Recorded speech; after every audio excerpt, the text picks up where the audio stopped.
अब माफी मांगने से क्या फायदा? हर काम समय पर होता है, ये तुम कब जानोगे? समय पर रोटी अगर चूल्हे पर से न उतारी जाए तो वो जल जाती है। समय पर बीज न बोया जाए तो फसल नहीं उगती। समय पर घोड़े की लगाम नहीं खींची जाए तो वो दिशाहीन दौड़ता चला जाता है। उसी प्रकार यदि समय पर अन्याय करने वाले को रोका नहीं जाए, सिर्फ दर्शक बनकर ही अपना कर्तव्य समझा, तो समझो पछतावे की बारी आ गई है। माफी मांगने से अपराध की तीव्रता कम नहीं होती। माफी मांगने से हमें सिर्फ अपनी गलती का एहसास होता है, लेकिन गलती के जो दुष्परिणाम हैं उसका क्या होगा? उस दुष्परिणाम को भुगतना तो पड़ेगा ही, उसे वो भोगना ही पड़ेगा। इसीलिए बुजुर्गों ने कहा है कि अन्याय करने वाला जितना दोषी है, उससे कहीं ज्यादा वो दोषी है जो अन्याय को सहता है। वो दोषी है जो दर्शक बनकर अन्याय होते हुए देखता है, और जब दोष है तो उसका दुष्परिणाम तो भुगतना ही पड़ेगा।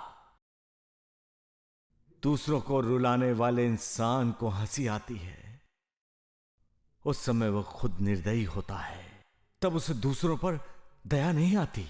तब वो अपने आप को सर्वशक्तिमान समझता है, और जो सर्वशक्तिमान है उस मालिक को भूल जाता है।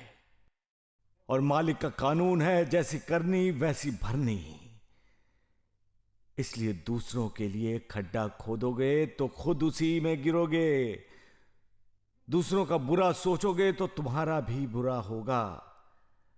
जैसा कर्म वैसा कर्म फल। इंसान मालिक का कानून जानता है, फिर भी गलती करता है। क्यों बुरे कर्म करता है? क्यों दूसरों के होठों से निवाला छीनता है? सर्वशक्तिमान होने के घमंड में इंसान दूसरों की दुर्दशा कर आनंद लेता है। दूसरों को भूखा प्यासा देखकर खुद मजे ले लेकर खाता है, लेकिन जब उसकी खुद की दुर्दशा होती है तब वो डरता है। तब उसका गुरूर, उसका अहंकार सब जमीन पर पड़ा गिड़गिड़ा रहा होता है। उसने कभी सोचा भी नहीं होता कि उस पर भी आसमान टूटकर गिर सकता है।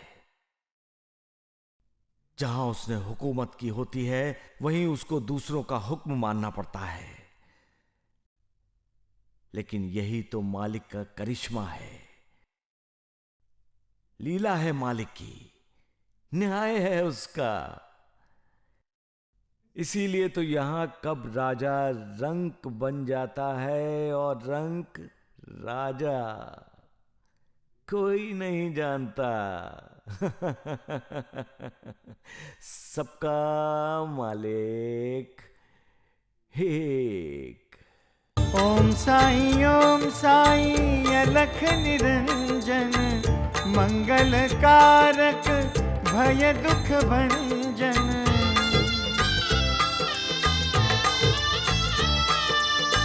ओम साई महासुखदायक, बल बुद्धि और विद्या प्रदायक। श्रद्धा जगाओ मिलकर गाओ, श्रद्धा जगाओ